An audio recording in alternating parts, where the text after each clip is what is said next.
Hola, una vez más. Bueno, tengo bastante rato que no grabo por acá para YouTube. Me he mantenido activo, por supuesto, por el canal de Telegram. Están invitados a seguir por allí para quien quiera ampliar un poco más esta información. De hecho, les recuerdo que por allí tengo más de 4 años grabando clases todas las semanas, de clases de 1 hora, y ya estamos bastante adelantados. Pero para quien quiera, puede acercarse al canal y revisar las clases por esa vía. Bien, continuando con esta temática que estamos hablando sobre la esencia de Dios. La esencia de Dios, que es fundamental para conocerlo, para aprender de Él, para conocer realmente quién es nuestro Padre y obviamente como consecuencia quiénes somos nosotros. Bien, pero como para adorar a Dios hay que adorarle en espíritu y en verdad. En espíritu se refiere a en la llenura del Espíritu Santo y en verdad es con la precisión de la palabra de Dios. En verdad, sin adornos humanos, sin ningún punto de vista humano. Para esto tenemos que estar blancos como la nieve, citando nuestros pecados, como dice en 1 Juan 1:9. Si reconocemos, citamos, mencionamos nuestros pecados, en la intimidad de nuestra alma, no hace falta presentarse ante nadie. En la intimidad de nuestra alma podemos decirle: Padre, yo he cometido este pecado. Si citamos nuestros pecados, Dios es fiel y justo para perdonar nuestros pecados y purificarnos de todo mal hacer. Como dice Juan 3:16, porque Dios amó al mundo tanto que ha dado a su Hijo, nacido en forma única, para que todo aquel que en él cree no se pierda, sino que tenga vida eterna. Y si algo de lo que estoy diciendo te suena distinto, es porque efectivamente me estoy apegando a lo más que se puede a la versión original, al griego. Porque Dios amó al mundo tanto, que es lo que significa: de tal manera amó Dios al mundo, que ha dado a su Hijo unigénito, que no se entiende lamentablemente, pero significa, proviene del griego monogenes, que significa nacido en forma única. ¿Y por qué? Porque fue el único que nació de virgen, engendrado por el Espíritu Santo, y que el único 100% Dios y 100% hombre, para poder pagar los pecados por nosotros en la cruz. Así que unos breves instantes para que en la intimidad de su alma cite su pecado y podemos comenzar esta clase de hoy. Gracias, Padre, por este privilegio que nos das de poder estudiar tu plan. Te pedimos que vengas a hacer claro todo esto para que podamos metabolizarlo, entenderlo y procesarlo para la honra y la gloria de su majestad Jesucristo. Bien, continuando con nuestro tema de la soberanía de Dios, que ciertamente hace poco les comentaba, en la clase anterior les comentaba, quién es Dios. Para conocerlo tenemos que conocer su esencia, cómo está compuesto Dios, de qué está formado Dios. Y su esencia es rectitud, soberanía, primero, que es la libre voluntad, la capacidad de decidir del individuo. Libre voluntad, soberanía, amor, que ya lo vimos en clase anterior, rectitud, justicia, vida eterna, omnipotencia, omnipresencia, omnisciencia, inmutabilidad y veracidad. Y ahora estamos con la rectitud. Para entender lo que significa la rectitud. De hecho, rectitud y justicia provienen de la misma palabra griega. Y es fascinante entender cómo la rectitud y la justicia son básicamente dos elementos que van de la mano. Porque lo que la rectitud de Dios demanda, la justicia de Dios ejecuta. ¿Eso qué quiere decir? Que efectivamente la rectitud y la justicia son dos complementos, forman parte de la integridad de Dios. Dios es íntegro, porque es perfecto, no tiene huecos, no tiene vacíos, no tiene contradicciones. Como es un Dios perfecto, Él no puede violar su rectitud, su principio.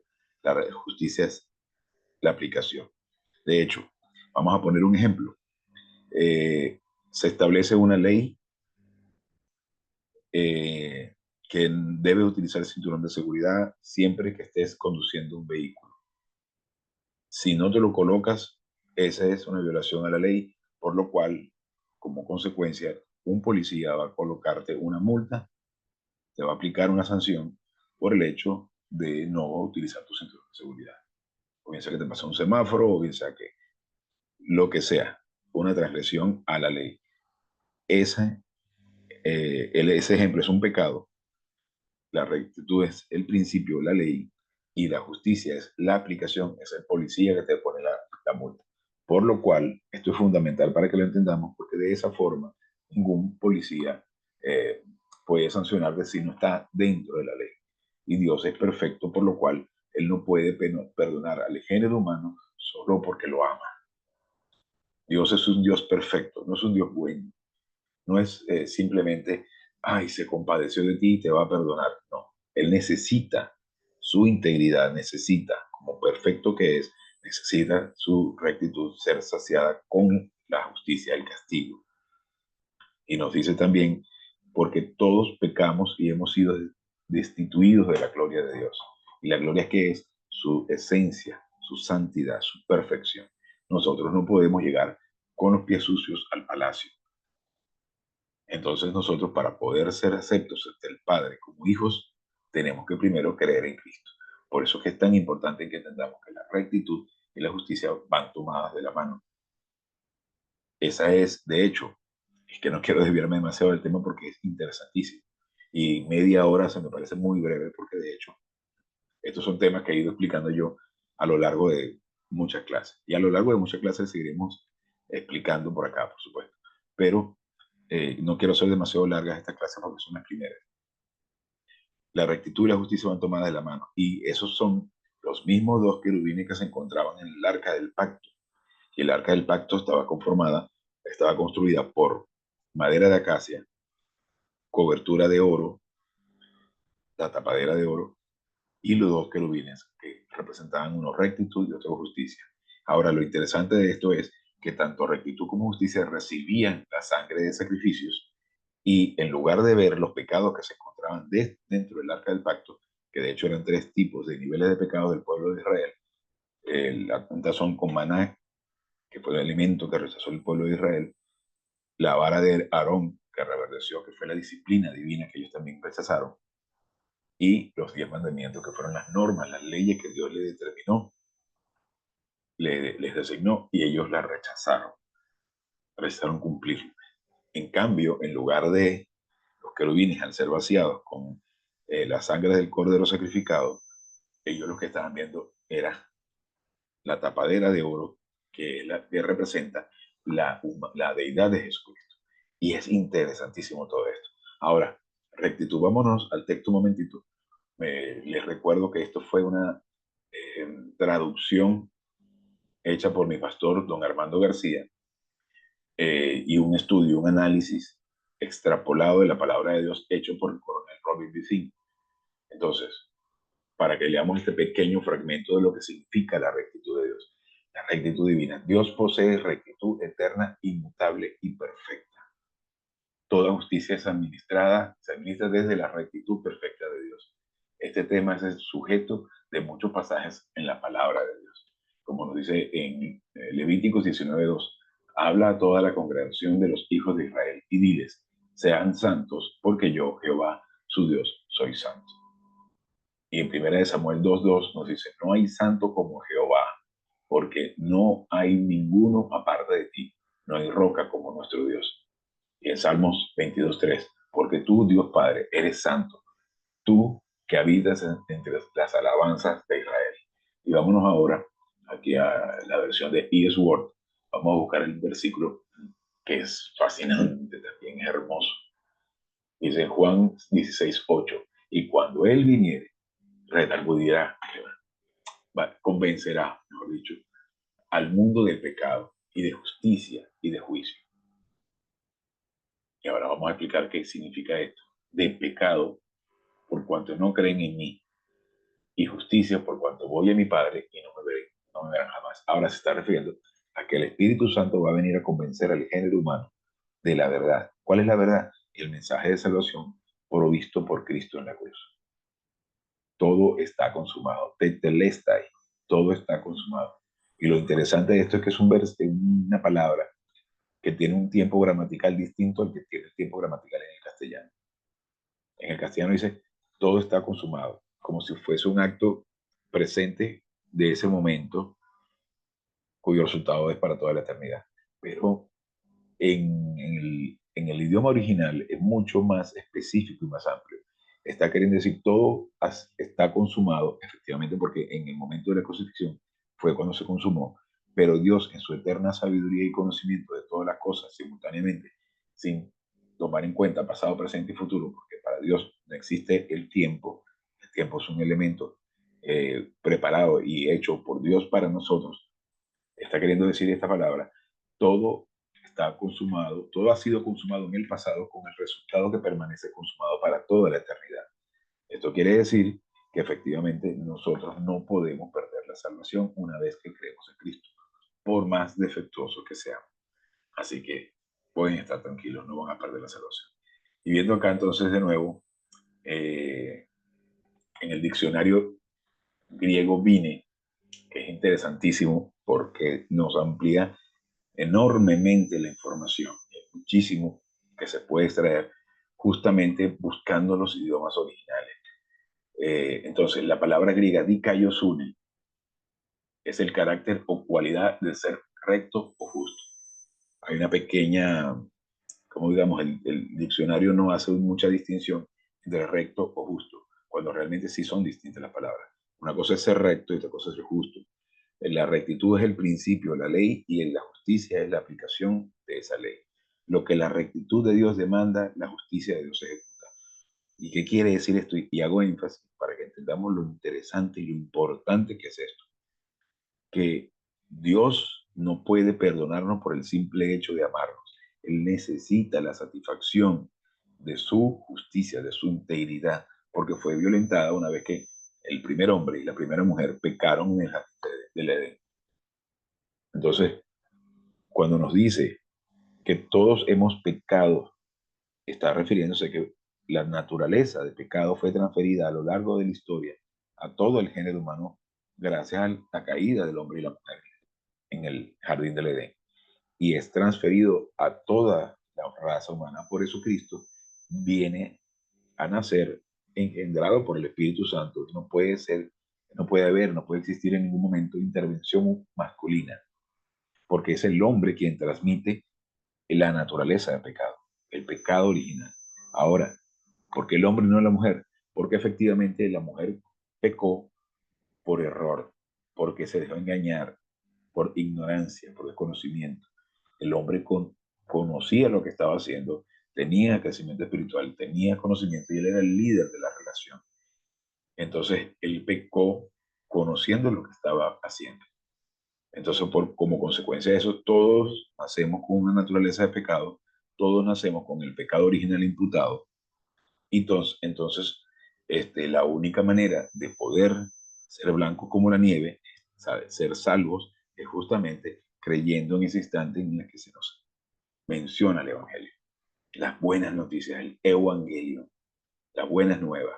Y son creer en Cristo y ser salvo, por lo cual no existe tal cosa como que cree en Cristo y arrepiéntete, cree en Cristo y deja los vicios, cree en Cristo y ve a predicar, o cree en Cristo y arrodíllate, cree en Cristo y báñate, se te agüita en la cabeza con el bautismo, o cree en Cristo y diezma. Eso no tiene nada que ver con Dios, no tiene nada que ver con la salvación. A todos los que creyeron, a los que creen en mi nombre, le dio la potestad de ser hijos de Dios, de ser llamados hijos de Dios, como dice en Juan 1:12. Entonces, todo esto, y a lo mejor me estoy atropellando porque hay un montón de conceptos que pasan por mi cabeza rápidamente y quisiera poder expresarlos todos en media hora. Pero lo que intento es decir es que es tan hermoso, tan grande y tan magnífico el regalo que se nos ha dado y es tan perfecto que efectivamente nosotros no tenemos que hacer absolutamente nada más allá de creer en Cristo y ser salvo. Ahora, como consecuencia de eso, nosotros tenemos el privilegio de ir creciendo espiritualmente porque amamos a Dios, comenzamos a amarlo, comenzamos a conocerlo y ahí vamos desarrollando crecimiento espiritual. Por cierto, no podemos amar a Dios si no lo conocemos. No hay tal cosa como amor a primera vista. Por más hermosa que sea la chica, no podemos enamorarnos a primera vista. Puede ser que nos atraiga, puede ser que nos guste muchísimo, que nos apasione su belleza, pero eso no es amor. Eso es atracción, eso es calentura. Cuando amas a alguien, lo amas porque lo empiezas a conocer, lo conoces, sus cosas buenas, sus cosas malas, sus cosas no tan buenas, no tan agradables. Igualmente con Dios, nosotros en la medida que vamos conociéndolo, es que logramos desarrollar amor por Dios. Y también nos dice en primera de Juan 4, dice, nosotros le amamos a Él porque Él nos amó primero. Pero bueno, me estoy saliendo un poquito del tema, me estoy dedicando un poquito a lo que es el tema del amor, cuando en realidad estamos hablando del tema de Dikaiosune. Como retomando el tema de Dikaiosune, aquí Dike, primariamente costumbre, uso, vino a denotar lo que es recto, luego una audiencia judicial, de ahí la ejecución de una sentencia o una pena. ¿Se dan cuenta? Aquí está un poquito más claro, está hablando con una pena, una sentencia, un castigo. Mientras que entonces antes era una costumbre, un uso, y que es una costumbre, un uso, para que quienes conocen un poquito de leyes entenderán que cuando algo se hace, se le da rango de ley a una costumbre, a un uso, entonces pasa a ser la ley, la norma, digámoslo así, y luego pasa a la aplicación de justicia, que es este, eh, lo que es la aplicación de algún castigo a eso. Entonces, la palabra, la base de la palabra es tique, y de allí se derivan dos traducciones posibles, y de hecho, en algunos casos, en muchas versiones de Biblia, está mal utilizada la traducción porque no supieron exactamente a cuál de las dos eh, connotaciones referirse. Entonces, en el punto número 2, dice Dikaiosune, es el carácter o cualidad de ser recto o justo. Se usa para denotar un atributo de Dios, cuyo contexto muestra que la justicia de Dios significa esencialmente lo mismo que su fidelidad o veracidad, aquello que es consecuente con su propia naturaleza y promesas. Entonces, Dikaiosune tiene esos dos significados, rectitud y justicia.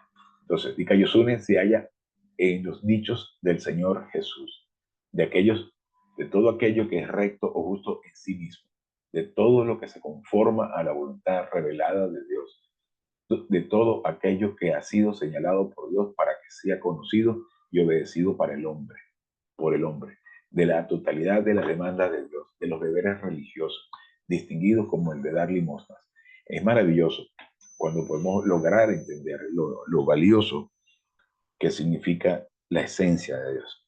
El propósito de entender la esencia de Dios es para que podamos entender por qué Dios hace algo de una u otra forma, por qué Dios puede perdonar esto y castigar esto otro, porque, porque es que ordenó a David matar a Goliat y aún así lo castigó por cometer homicidio en el caso de Urias, el Eteo. Hey, para quien no conoce y no entiende los idiomas originales y no entiende un poco de cómo funciona Dios, entonces podría considerar que hay incongruencias, que hay contradicciones. En la palabra de Dios no existen contradicciones. Existe ignorancia de parte nuestra, por lo cual no podemos interpretar idóneamente, correctamente lo que nos está diciendo. Para, como ya le dejé esta espinita aquí, tengo que aclararlo. En el caso de David, cuando ordena matar a Goliat, es porque efectivamente hay dos conceptos distintos, hay dos formas distintas, mejor dicho, de decir lo que es quitar la vida a alguien. En este caso, matar es una cosa y asesinar es otra. Matar es haciendo uso de un derecho legítimo, de una acción legítima, puedes quitarle la vida a otra persona. Y eso se está refiriendo eh, a un policía, que es una función legítima de un policía, un juez, cuando ordena la ejecución de alguna persona, este, un, por ejemplo, un militar defendiendo su nación, o incluso uno mismo defendiendo su propiedad, que lamentablemente hoy en día está muy tergiversado ese concepto y muy manipulado, y que vemos muchas veces casos de injusticias de alguna persona que se defiende en su propiedad, defendiendo su vida y su familia, porque le quita la vida a un delincuente con un amplio prontuario delictivo. Entonces, volviendo al tema, no quiero desviarme demasiado, y una importante reflexión que hay que hacer es entender lo que significa la diferencia entre matar y asesinar. Matar, estás haciendo uso legítimo de un derecho, defendiendo una institución divina que es la personalidad, la libre voluntad del individuo, la privacidad, la persona, o asesinar cuando haces un acto, cometes un acto basado en tus emociones, en tu egoísmo, en tu envidia, en tu ansiedad, en tu amor propio, producto de avaricia, de deseos insaciables, de deseo de violar, que fue el caso de David. David mató a Goliat defendiendo a la nación de Israel, pero también asesinó a Urías el Eteo por lascivia, por deseo de tener relaciones con la esposa de Urías el Eteo, y siendo uno de sus grandes generales, lo envió al frente de batalla en la zona más peligrosa de la batalla hasta que muriese. Entonces, allí, producto de su lascivia, de su deseo insaciable sexual, él buscó la manera de atraer, de quitarle la vida a Urias. Entonces, para que entendamos la diferencia entre una cosa y otra. Entonces, volviendo al tema de Dikayosun, eh, tiene dos posibles traducciones, dos significados: rectitud y justicia. Entonces, la rectitud es el principio, la justicia es la aplicación.